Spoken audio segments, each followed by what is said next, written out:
So we have Loka-Pavani Devi Dasi with us for the second time. The last time we heard her at the end of September. She was speaking about a famous verse from the Bhagavad-gita 4.9, which is quite well known. And today she will be speaking about another very well-known verse, namely 4.18. And I can see that you are logging yourself in on a second device. So we have you twice with us. Oh, it's yeah, many people are actually using the same account. So I think it's my friend Eva. But yeah. The more the merrier. Why not? So without any further ado, the virtual stage is yours. Okay, thank you very much. Can I share again the screen? Just, when I am going to read the verse. So Yes, I would need to make you a co-host. Wait, I think. So you are now should now be a co-host and should be able to share the screen. And by the way, I put the link to the database in the chat box, so you can click on that link and see the text and purport and translation, etc. on the database if you click on that link. okay, thank you. So first we'll sing, right? Jaya Radha Madhava. You can do that, but be careful with your kartals. Last week we had a bit of painful ears after we heard the loud kartals next to a microphone. So if you can play the kartals very softly, that would be very nice. I can clap my hands actually.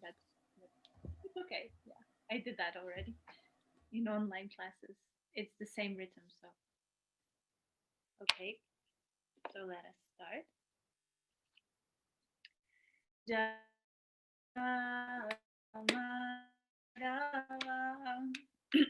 Kunja Bihari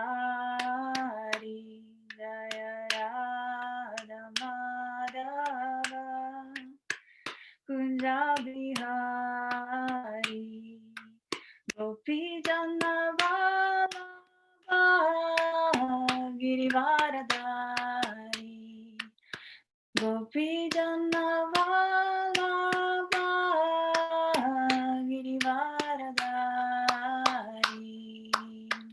Yashodanandana Vrajajanaranjana Yashodanandana Vrajajanaranjana Yamunatira Vanachari Yamunatira Vanachari Jaya Radha Madhava Kunja Bihari Jaya Radha Madhava Kunja Bihari Gopi Jannavala Girivaradari Gopi Jannavala Girivaradari Yashodanandana Vrajajanaranjana Yashodanandana Vrajajanaranjana Yamunatira Vanachari Yamunatira Vanachari Jaya Radha Madhava Kunja Bihari Jaya Radha Madhava Kunja Bihari Jaya Radha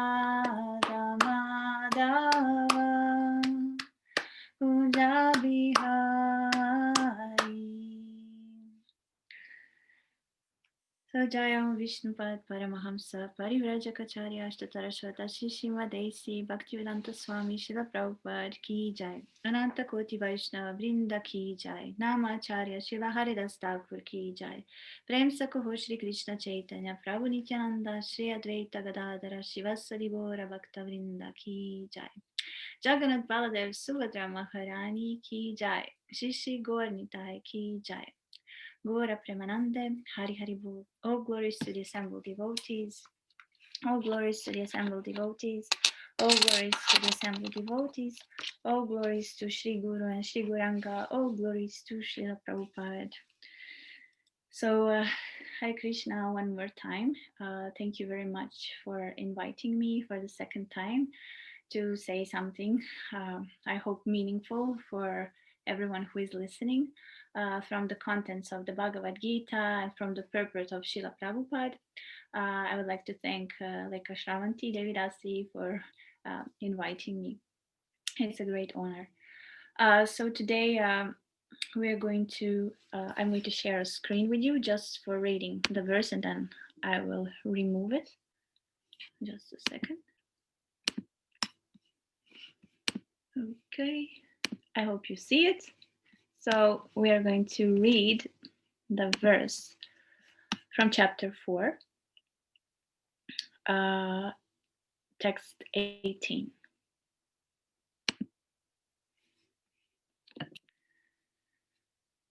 Karmaṇya karmaya paśyed, akarmaṇi ca karmaya,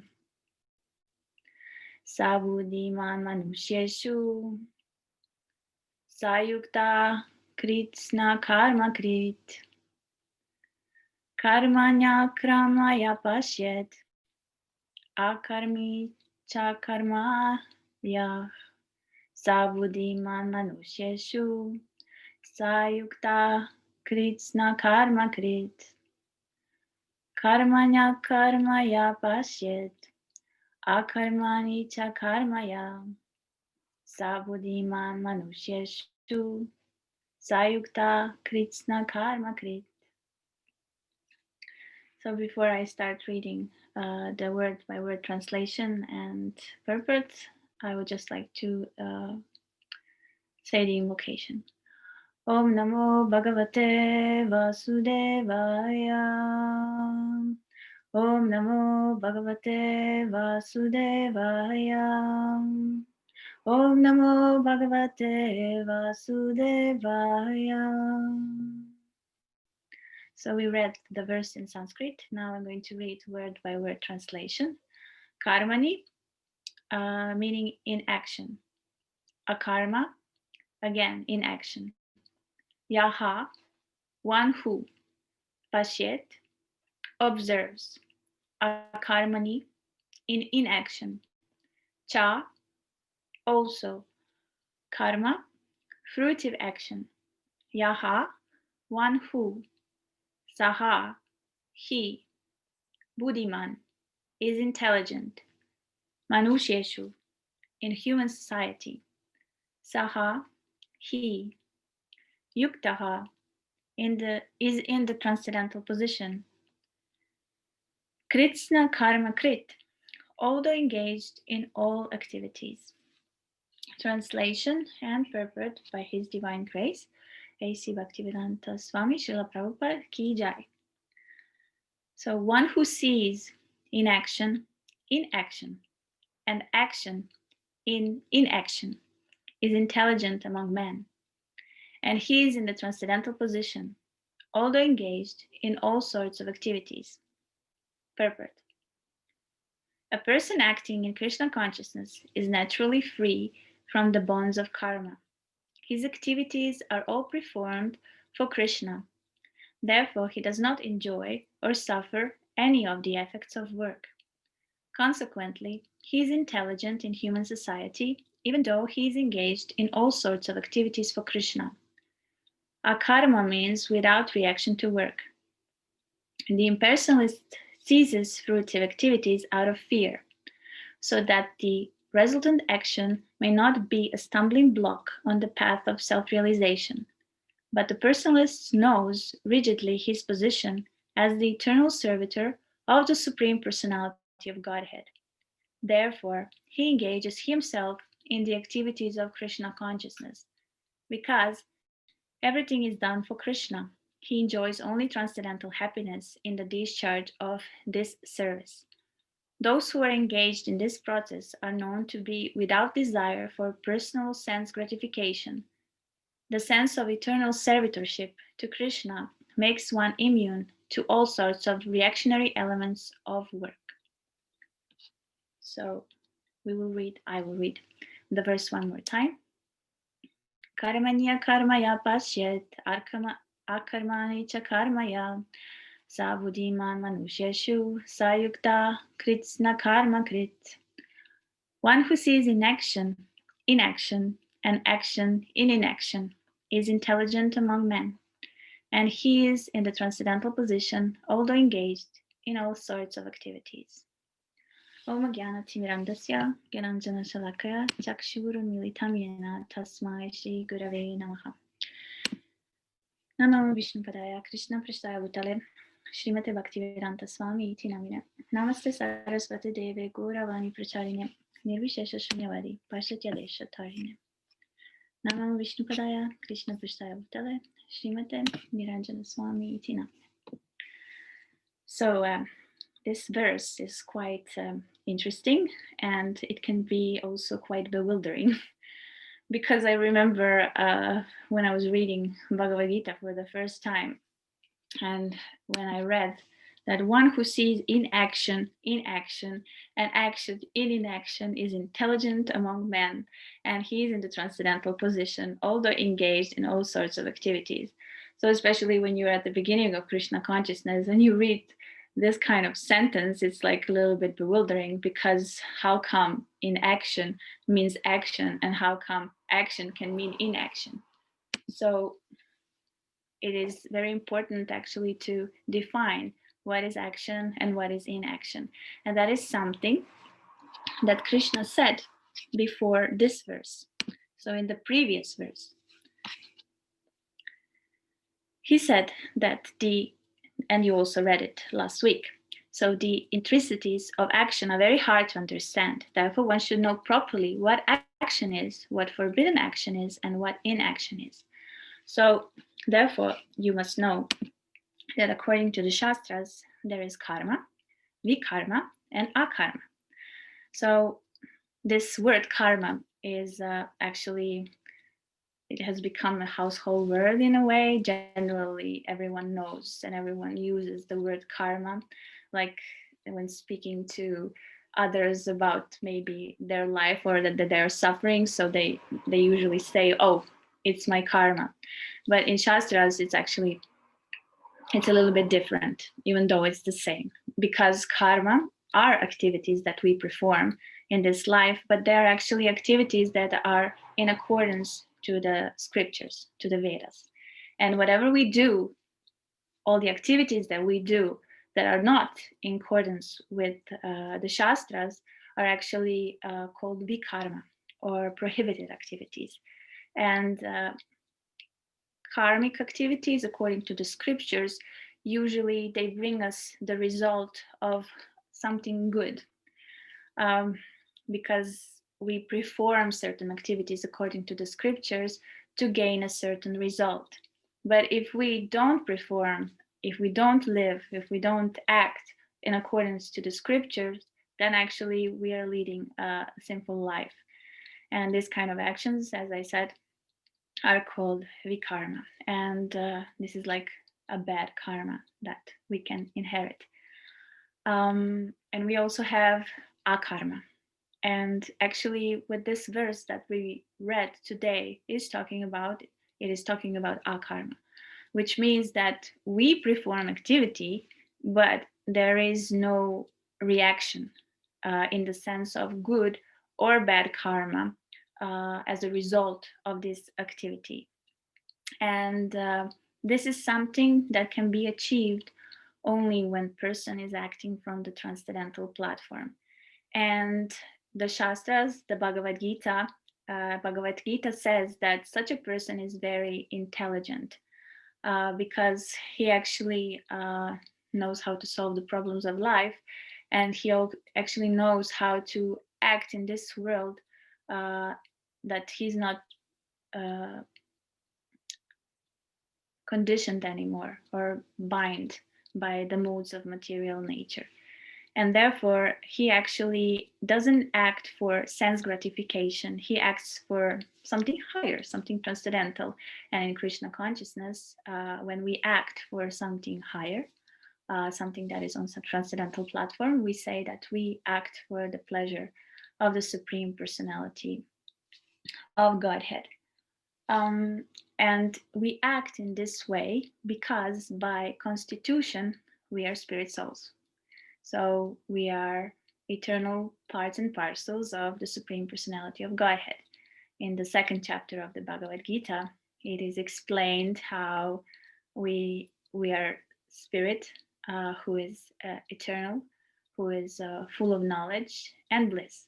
So the fact that we want pleasure is something that is actually inherent in the soul. It's part of the constitutional position of the soul. So even though we are conditioned in this material world and we want sense pleasure because we identify with this body, it is quite natural that we seek pleasure, but we are seeking this pleasure on the wrong place. And the Shastras say, look, you're not this body, you're a spirit soul. And yes, I mean, it is understandable that you are seeking pleasure because the Shastra said that the soul is ever pleasure seeking, anandamaya vishyat. So it means that you will always search for pleasure, but since you are eternal, you should search for the pleasure that has the same nature as you are, which means that the pleasure that you're seeking actually is transcendental. It is something that is eternal, and it is something actually that can only be achieved in relationship with the Supreme Personality of Godhead. And this is something that Krishna says at the beginning of this chapter. So this chapter actually is entitled as Karma Yoga. And here, and it's Karma Yoga, but also transcendental knowledge, because it describes the knowledge of action in a way. First, what Krishna says is like he introduces the knowledge, like he says from where it comes from. He says it comes from me, but I establish it every time because as the time passes by, this knowledge becomes lost. And then he says how he spoke this knowledge first to Vivasvan, then to Manu, and then Manu spoke it to Ikshvaku. So he's actually establishing the sampradaya of the Bhagavad-gita. And then he says how it was broken, and that this knowledge is actually the science of relationship with the Supreme. So this action that we are speaking here, we are talking about here, is actually an action that allows us to establish our relationship with the Supreme Personality of Godhead, who is actually the proprietor of everything and who created everything, who created the material universe in which we are now entangled and conditioned. And he also created the spiritual world. So spiritual worlds, everything actually comes from him. And he gives us this knowledge out of his causeless mercy because he wants us to come, that we come to our constitutional position, which is in a relationship with him, because we are eternal servants of Krishna. So here he is explaining this science of the relationship with the Supreme. And then we know that Arjuna questions him, how come you were explaining it to Vivasvan, he's senior than you? And then he says that there were many births in which you and I were manifested, in a way, were born. I remember all of them because I am all-knowing, I'm the Supreme Personality of Godhead, but you don't remember your births because you were small as a spirit soul, and every time you change your body, actually we forget what we were in our previous lives. So in the same sense, Arjuna doesn't have this knowledge. He can have this knowledge only by the mercy of God, because in the Bhagavad-gita, Krishna also says that I am the one who gives you intelligence, who gives you remembrance and everything. So by his mercy, we can know things. And so in the same sense, he is now explaining how to establish this relationship with him and how to act in this world. And we will see how a person acts but not acts. When we talk about inaction, we are actually talking about an action where there is no reaction. So it means that we are not idly sitting somewhere, meditating, not doing anything. This means actually that we are doing something, but our consciousness is such that we are actually not performing the activity for our own sense gratification. We are performing the activity for the pleasure of Krishna. And when Krishna explains all of this to Arjuna, you will read in the future how he says, now that you have all this knowledge of how to act in this world by not being entangled, then stand up and fight. So Srila Prabhupada many times said that he would like to have more Arjunas. And when he said that, he was actually thinking about devotees who will act for the pleasure of Krishna.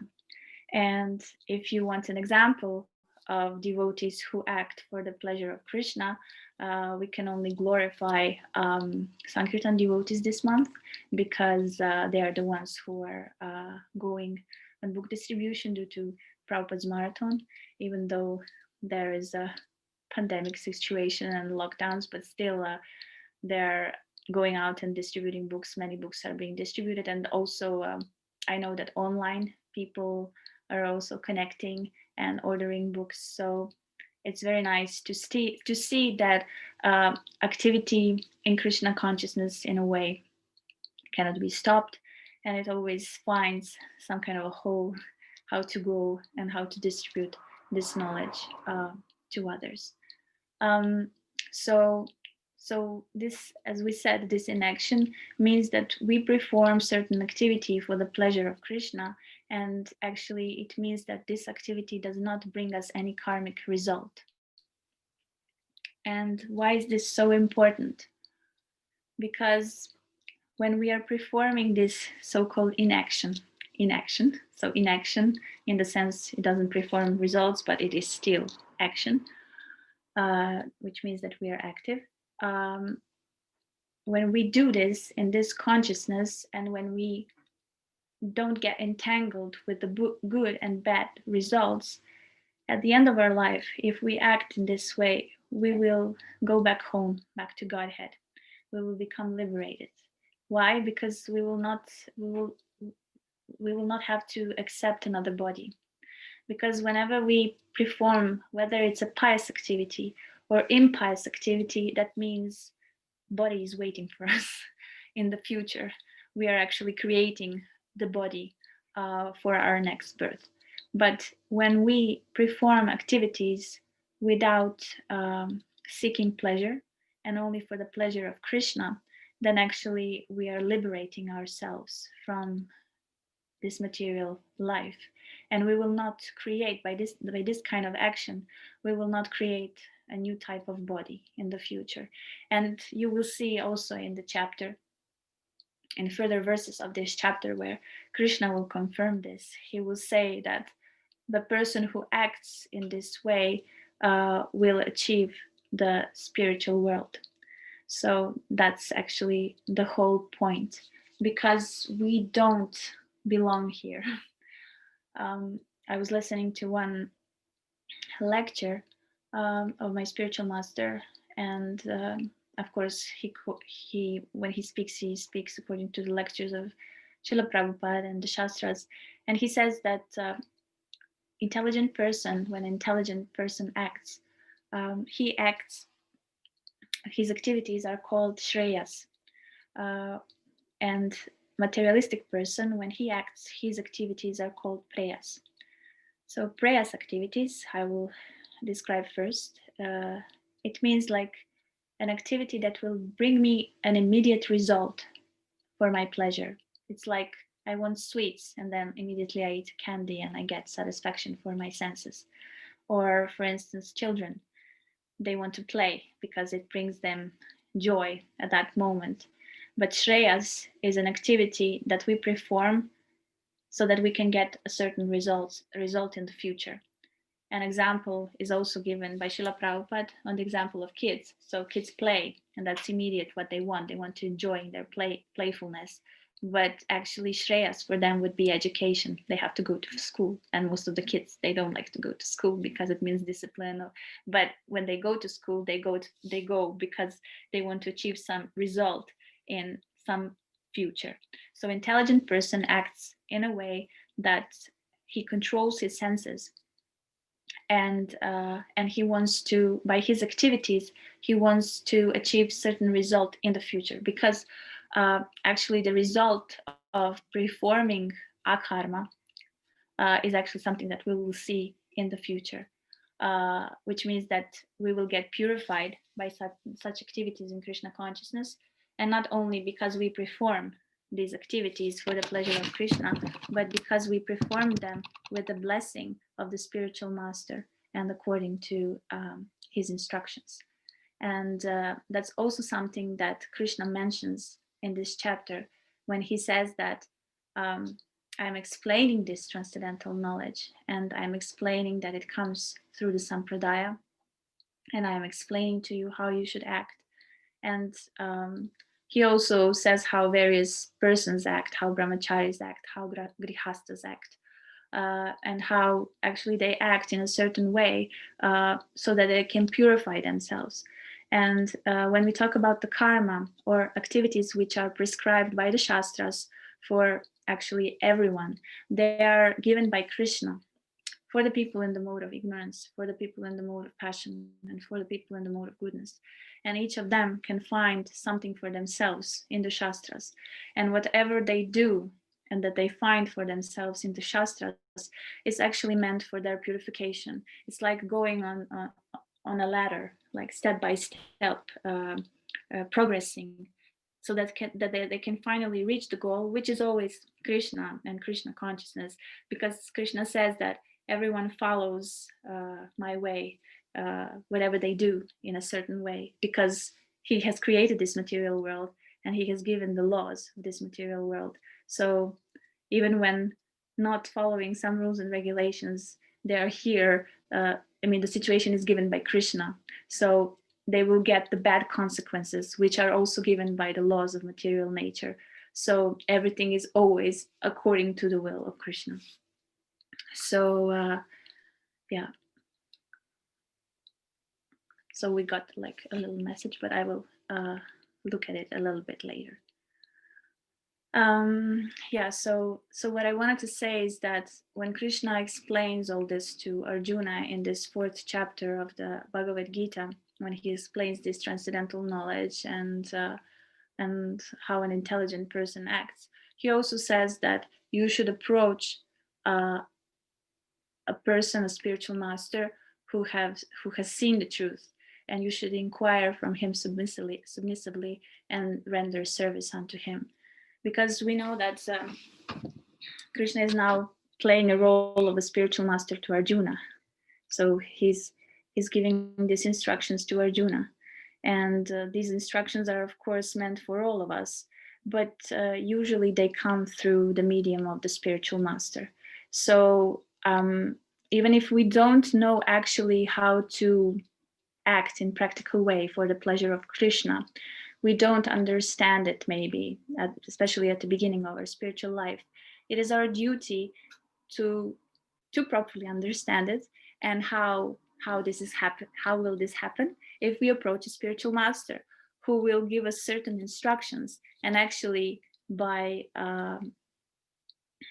following the instructions of the spiritual masters, we are actually performing activities for the pleasure of Krishna, and we are training ourselves how to act in this world and how to become disentangled from the modes of material nature.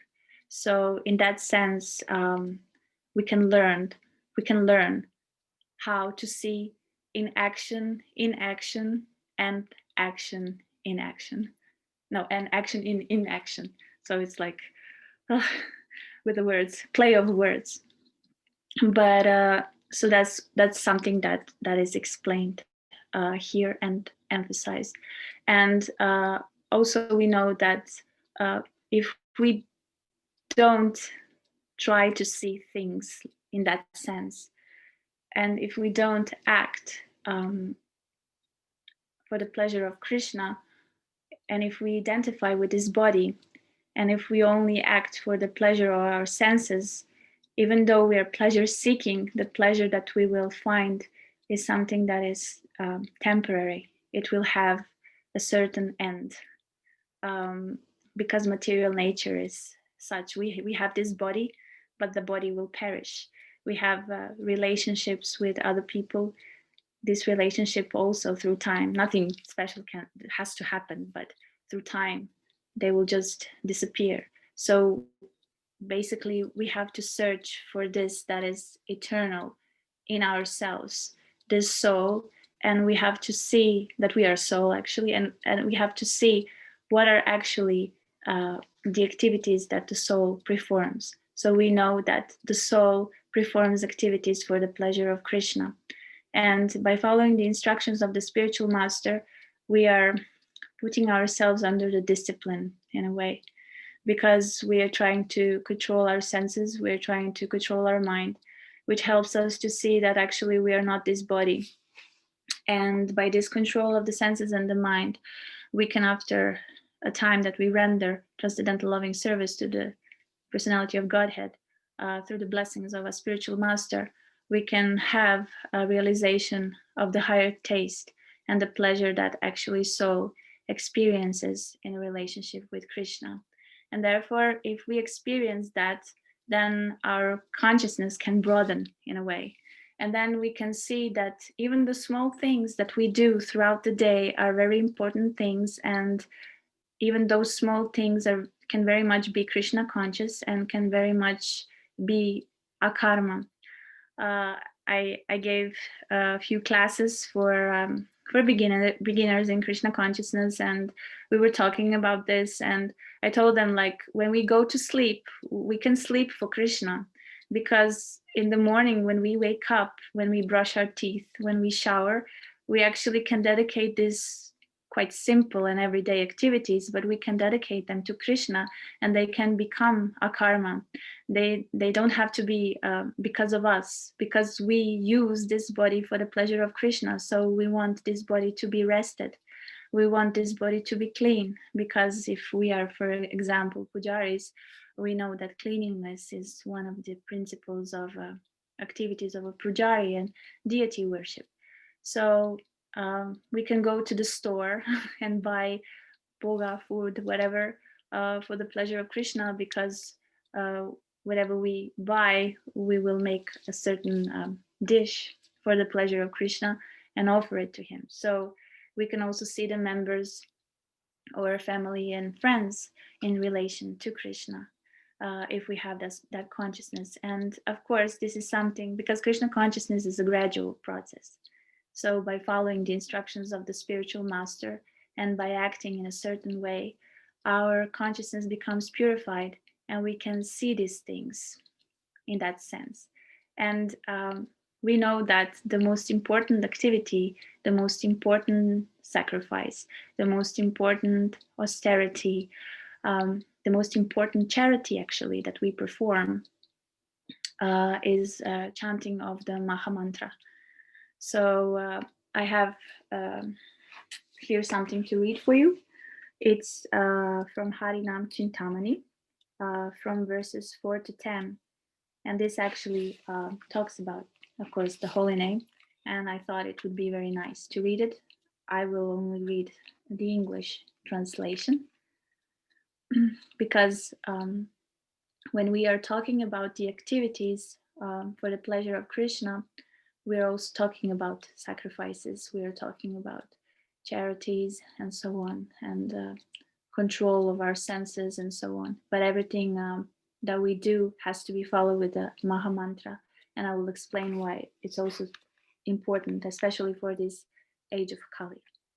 So the verses state, there is no knowledge as pure as the holy name. There is no vow as powerful as chanting the holy name. In this world, there is no meditation equal to chanting the holy name. No accomplishment is in any way equal to the holy name. No renunciation is in any way equal to chanting the holy name. No mastery of senses equals to chanting of the holy name. No pious act equals to chanting of the name. After much consideration, I see no refuge equal to the holy name. I see no goal in life as elevated as the holy name, the supreme liberation. The holy name alone is the supreme peace and the highest state of being. The holy name is the supreme devotion. It is the purest state of mind. The holy name is the supreme love. It is the highest remembrance. The holy name is the cause of all causes. It is the Lord of all creation. The name is supremely worshipable and acts as the supreme guide and guru. So this is our sacrifice that we perform in this age of Kali. And this is what was brought to us by Lord Chaitanya Mahaprabhu. Here we have Krishna, who is speaking about actions and speaking about surrender. But actually, Srila Prabhupada many times explained that all the activities that are prescribed for the devotees that we do, even from worshipping of the deities, from waking up for Mangala Arati and going to the morning program, even for Sankirtan, book distribution. We do all these activities so actually that we can chant purely, chant even more purely, actually chant purely the holy name of the Lord, because the Lord is in his name. And this is the method of purification for this age of Kali, and actually the most perfect activity for entangling from this material world. But of course, when Krishna talks about the activities here, and I have written it, just a second.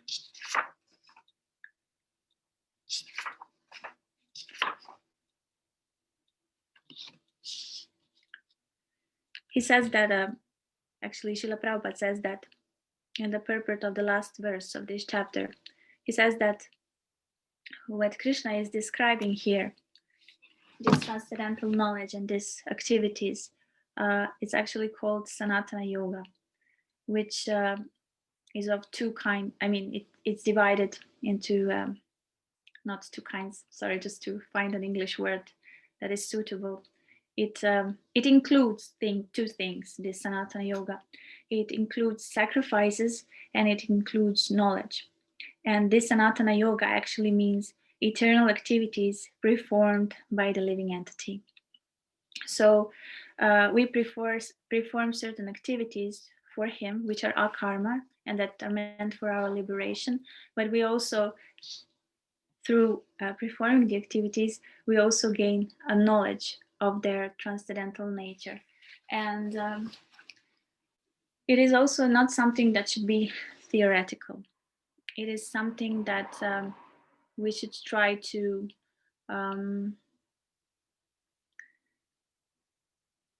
include in our life, to perform, and to try to develop this faith that actually, if I perform everything for the pleasure of Krishna, Krishna will take care of me. Because the Shastras, my spiritual master, they say Krishna is the proprietor of all the material worlds and all the spiritual worlds. Everything that is created here, even my body, everything is given by Krishna. And if we do something for him, certainly he will reciprocate and he will take care of us. And he even says that in the Bhagavad-gita. He says that I will give you what you lack and I will preserve what you have. That is Krishna, and that is how Krishna takes care of his devotees. So it goes hand by hand. It's like a gradual process. We perform certain activities and then we get realization of how Krishna actually takes care. And by this kind of performance, we know that Krishna will give us everything that we need. So basically, we don't have to do anything. Krishna does everything. And this is something that is in a way contradictory to some statements that he said in the chapter 4 of the Bhagavad-gita. Because if you remember, while you were reading this chapter, he also says that he has nothing to do. So I don't know why, but my mind always catches these statements of Krishna. Like he says he has nothing to do, but then at the same time he does everything. So this is something that is called like the inconceivable potencies of the Supreme Personality of Godhead. It's like something that actually makes him the Supreme, but that is another topic. For now, we are talking about how a devotee, by performing these akarmic activities that bring no results, he actually surrenders to Krishna. He does everything for his pleasure, and he knows, he has this faith that Krishna, the Supreme Personality of Godhead, who is omnipotent, who created everything and who takes care of everything, and he maintains everyone, he will certainly take care of me if I perform activities for him. And then the highest activity that we should perform in this age of Kali is chanting of his name. So that's the highest sacrifice, the highest charity, the highest thing that we can actually do for our self realization. And it is also something that purifies our consciousness and makes us actually understand everything that Krishna is saying to us in the Bhagavad-gita, and what the spiritual masters are saying, who are following the sampradaya of Bhagavad-gita, who are following Krishna, and who also, by giving the instructions to us, purify us and make us act in this world on the platform of transcendence or akarma. So I will stop a little bit here and first see what is written in the chat, and maybe someone would like to comment something, or maybe someone has some thought about what was spoken here. So let's see. First from Lydia. I'm sorry if I don't read it correctly. So in playing, children develop many skills. Following our curiosity may let us discover Krishna. I don't believe that a curriculum is the only way. That was not, I also believe that, but that was not the point. The point was the thing that we get from immediate pleasure. So that's something that Srila Prabhupada gave as an example. When kids perform something in their play, they're enjoying it. Like Krishna also plays with his friends and he enjoys it. And he doesn't want to come home and eat dinner. So the children also don't want to do this, don't want to do that. But parents are always doing something for children for their like ultimate future benefit, but they don't want to do it. So Srila Prabhupada gave it like an example of activities for the future, and playing, he gave an example of something that we perceive immediately as pleasurable. But that's what we actually do in this material world. We want instant happiness. That's why we are exploiting so much this nature, and the whole consumerism of the Western world is aimed at having the pleasure now, especially in this modern world. They don't want to sacrifice, they don't want to do something for the benefit of maybe others or future or so on. And why I am generalizing like this and saying this, because we can see the consequences of it. We can see that there are so many calamities in nature. There is this pandemic, which is also the result of prayas. They wanted the pleasure of, for instance, eating meat. And so the people buy meat on the marketplaces, and that's how the virus came into the human society. Whether you believe in the virus or not believe in the virus, that's another topic.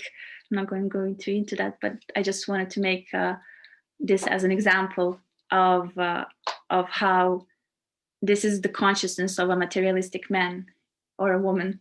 They want pleasure immediately, but because they identify with this body. But we as devotees are trying to give knowledge that there is a higher pleasure. There is pleasure, but not pleasure through the senses and body. We first of all don't belong into this material world. We belong to the spiritual world. We are spirit souls, we are eternal, and we should rise up to that platform and have this eternal happiness that Krishna is talking about in the Bhagavad-gitas, in the Bhagavad-gita, in which we hear about in Srimad Bhagavatam, in Chaitanya Charitamrita, and so on. This is the real life, actually. The life of the soul is the real life. The life of the body is perishable. So.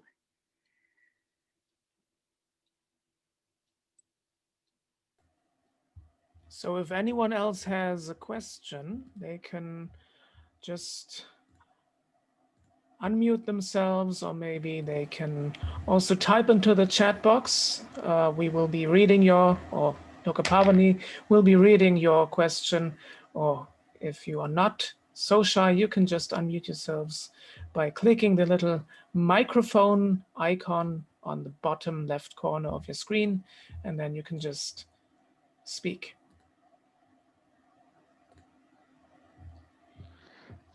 Hare Krishna Mataji, please accept my humble obeisances and thanks a lot for your nice lecture. I have a small question, kind of somehow during meditation or during some productive work, as I am a student, when I have to concentrate more, sometimes it happens that that hankering for sense gratification for like 5-10 minutes, to take a break, to look some funny videos, yeah, those kind of things come on and off in my mind. And then what happens after that 5-10 minutes, it doesn't stop there for 5-10 minutes.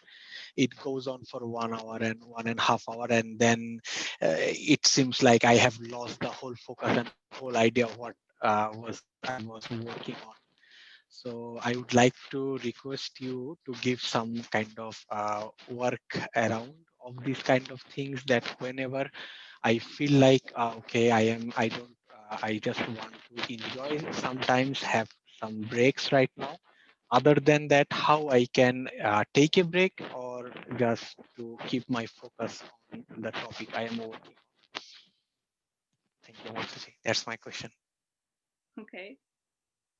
So, as I said, it's normal that we want enjoyment, because the constitutional position of the soul is that the soul seeks pleasure. So what happens with you is quite normal. But what I'm saying here is that we should seek for a higher pleasure. And I understand your question in the sense of concentration for the exam, and then like distraction because you want to like relax your mind because it's difficult to focus, because I was also a student. But I was not talking about that. I was talking about how to find pleasure in a higher activity. For example, when you do your duty as a student, you have to learn for a certain subject, but then you get tired, and then you don't go and watch the video for enjoyment, but you go to a sangha and sing kirtans. So I was talking about that kind of pleasure. And that kind of pleasure and that kind of enjoyment you will seek when you get the taste for it. And how do you get taste for it? If you associate with devotees who have taste for it. So if you want to transform your consciousness in that way, you should read more transcendental literature and associate with devotees, because only the ones who have taste for these things, when you see they're so happy, they're so ecstatic, and when I'm in their association, I also feel it, like it's so wonderful. When you feel that, then you will get attachment, and then you will have a taste, and that will be the good enjoyment. So for your mind and elevation, because this now what is happening is just it sense gratification in a way, but it's normal because you have to associate with devotees to get this higher taste, which means that then one day I will not have taste for videos or something, because I would like to do something that brings me more happiness, that is eternal, and you will feel it in your heart. So, and that is what you should do. Try it in that way and see that it's really very nice when you associate with someone who is very happy and who has taste for Krishna consciousness. Then he or she transmits it to you, and then you get like hooked, and then you want more and more. So that would be like what I would recommend that you try to do. Thank you, Mataji. Thanks a lot. Thank you.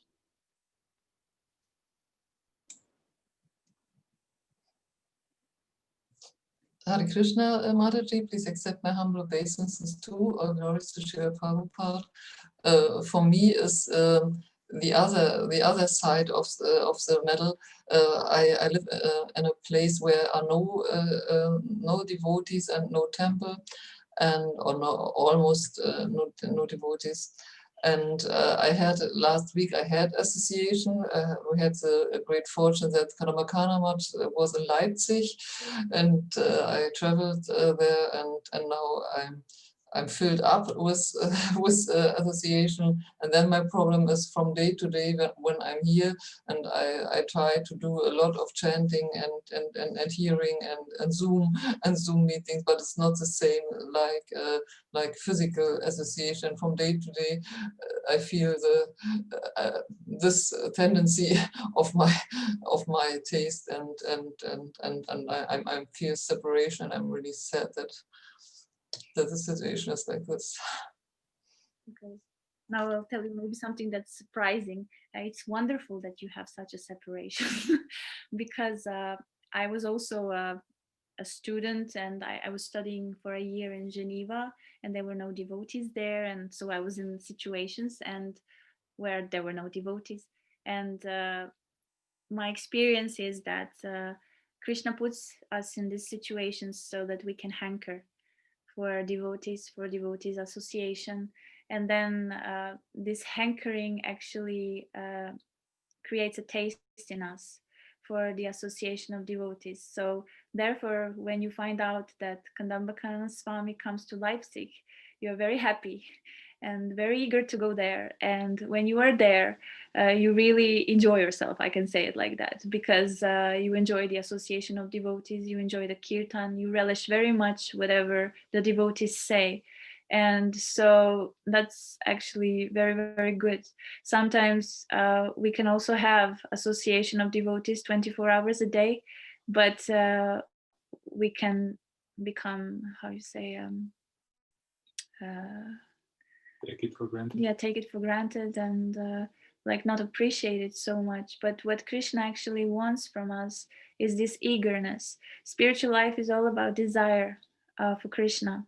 So when Krishna, even though it's hard, when Krishna puts us in a situation where we don't have association of devotees and we miss them, it's actually a blessing in disguise, because Krishna is acting in our heart. He is increasing our desire for devotees association. And as your desire for devotee association increases, you are in a way, because Krishna is fulfilling the desires of everyone. So basically you are, by this desiring in your heart, you are allowing Krishna to make all these beautiful arrangements for you that will give you what you're hankering for, more and more association of the devotees. And it is very good because it humbles us also, because we know where we are, and it reminds us, because sometimes when we are in the association of devotees, we can forget how fallen we are. But where we are actually, where we are living, and so on. And this Bhaktivedanta Swami said that, but Srila Prabhupada also said that, and the acharyas say that this is a crying movement, and we should cry for Krishna. And If you cry for Krishna, and if you cry for association of devotees, that's a very good sign. And Krishna will definitely reciprocate with you, and he will give you the desired result. But when he gives you the desired result in the association of devotees, you will be ready for it, and you will not take it for granted, and you will be so happy and filled like with so much gratitude and pleasure, and you will get a lot of mercy and blessings. And until that happens, you just meditate on Krishna and hanker even more for devotees. I totally understand you. I was also crying a lot. And then Krishna was very merciful that he allowed me to live now in Radhadesh. So I came here in January in 2020. I was actually here in lockdown. So then I thought like why waste time anymore? So, and then I made this decision and so on. So basically Krishna puts us in this situation so that we can be more determined, more eager, that we actually want him, and that nothing will stop us from getting him, and he will reciprocate. Like Krishna is the most softest and the most merciful person in the whole world. He's very lovable, and he knows what's in your heart. So you should not worry. You should just hanker, and association we can have through sound. Thank God. So that's good. I wish you that you have a lot of association with devotees in the future. Like, thank you very much for your comment and everything.